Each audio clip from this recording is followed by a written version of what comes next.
Et il est venu donc en pleine salle pour m'humilier. J'ai donc versé ça. J'ai eu un ras-le-bol. J'ai versé ça devant toute la salle. Sachant qu'il était en public avec les clients. Donc, en fait, quand tu as démissionné, c'était en public devant tes collègues et tu as versé ça devant le monde entier. Et il y a des collègues qui le savent. Une salle de vente. C'était devant la boutique. Ici à quoi? À côté de 2 églises. J'ai dit devant tout le monde que c'est pas parce que tu veux coucher avec moi depuis je refuse que toi tu vas venir commencer à bavarder parce qu'il y a un avoir à faire. C'est la voix coupée moi-même 10 000, mais de toutes les façons je ne travaille même plus. Il a sorti son âme, il me dit que personne ne lui a jamais parlé comme ça, il peut tirer sur moi et rien. Il dit juste que vas-y, tire. Il y a les gens pour voir que tu as tiré sur moi, tire sur moi.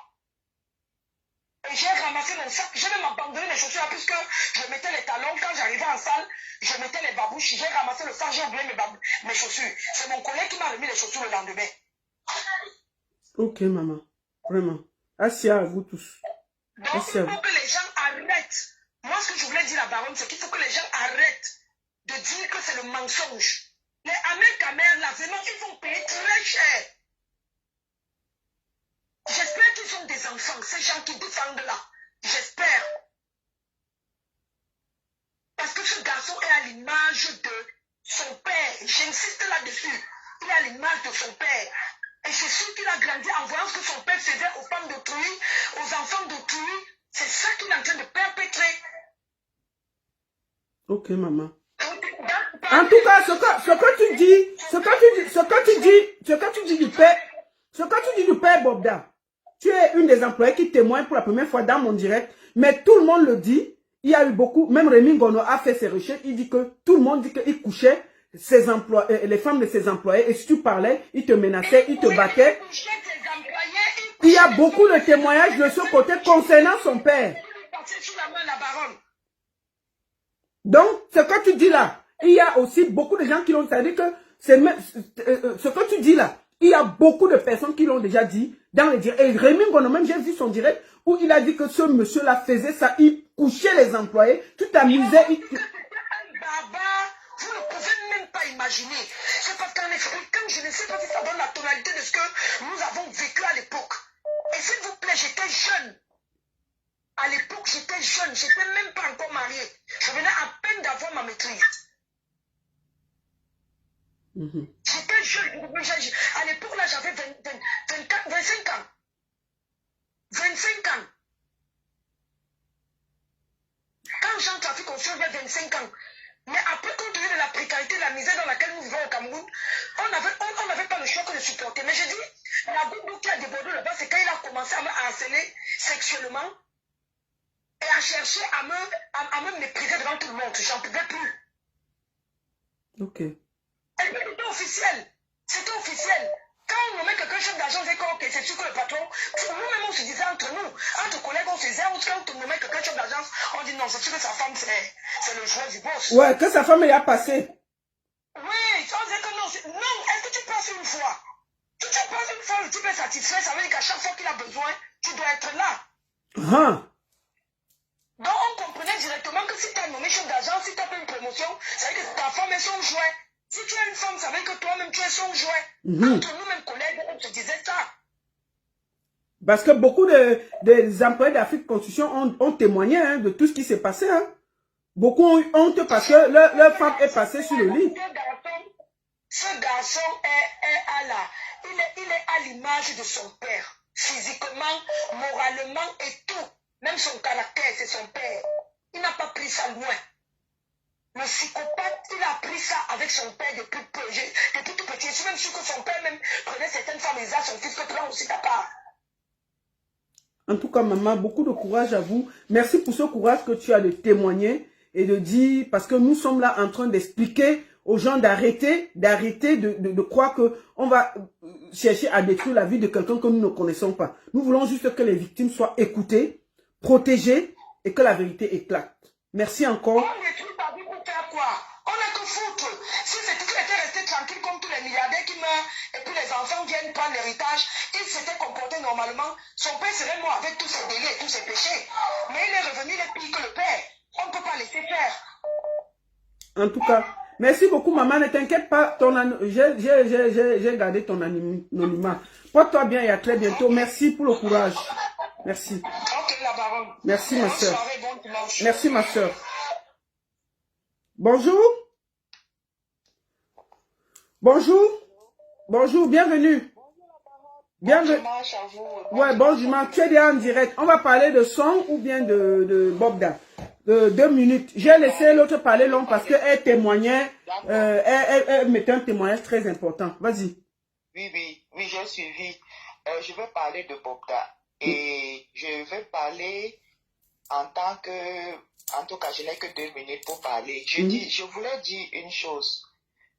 Il est important que les Camerounais sachent qu'on a des problèmes tellement graves au Cameroun qu'on ne doit pas donner autant d'importance au football. Je suis d'accord que notre équipe est très mal gérée par Eto'o-Fils et Son, mais je crois qu'on doit mettre beaucoup d'accent sur ce qui se passe en ce moment au pays. Parce que l'existence de quelqu'un comme Bobda n'est que la résultante de nos mauvais dirigeants que nous avons. Moi, j'ai fréquenté au collège des lauréats et Bobda louait derrière. Bobda était, je crois, où c'est la résidence Saint-James qui sont derrière le collège lauréat. Ah, donc tu connais la famille? Oui, je connais la famille. Ok, vas-y, alors on t'écoute, maman. Oui, dans la nuit, il y avait des grosses voitures, il y a des hautes personnalités qui venaient chercher ce garçon là-bas. Donc, les pratiques de Bobda, nous savons tous que même si Bobda a le comportement de son père parce que c'est connu et nous sommes du même village, même si c'est connu que les pratiques qu'il fait, il ressemble à son père, pour Bobda n'est pas simple. Bobda a vidé tous les petits jeunes du Cameroun de leur énergie. Pour lui, il y a des pratiques mystiques dedans. Je t'assure qu'il y avait des hautes personnalités qui venaient chercher ce gars là-bas. Un petit garçon comme ça, tu te demandes que le genre de personnes qui viennent les chercher, ce sont des qui? Alors, il faut savoir. Je dis oui, je dis les gens qui venaient chercher ce garçon-là.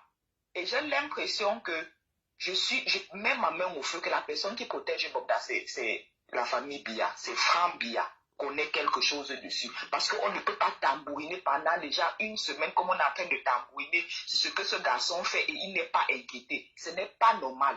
Ce n'est pas normal.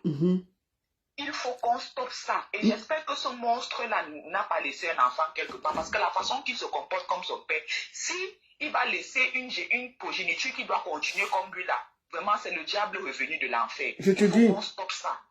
Il faut qu'on stoppe ça. Les VIH-Sida qu'il partage aux enfants déjà, ça veut dire que la moitié de la jeunesse camerounaise est infectée. Et les hommes et les femmes qui partent dehors n'importe comment sans se protéger, la probabilité que vous ayez déjà eu à coucher avec quelqu'un qui a couché avec Bobda est très élevée. Donc arrêtez de mettre autant le cœur sur le football, pensez à votre santé, faites-vous tester. C'est tout ce que je voulais dire là-bas. Merci beaucoup, ma soeur. Merci pour tout ce que tu fais. Merci beaucoup, ma soeur. Merci pour ton témoignage poignant. Merci. Merci, maman. Vous entendez? On vous parle de quelqu'un que beaucoup de gens ont connu. Vous êtes tellement là que oh, c'est le sabotage, c'est le ceci, c'est le cela. Oui, bonjour. Bonjour. Oui, bonjour la baronne. Bonjour, bienvenue. 2 minutes.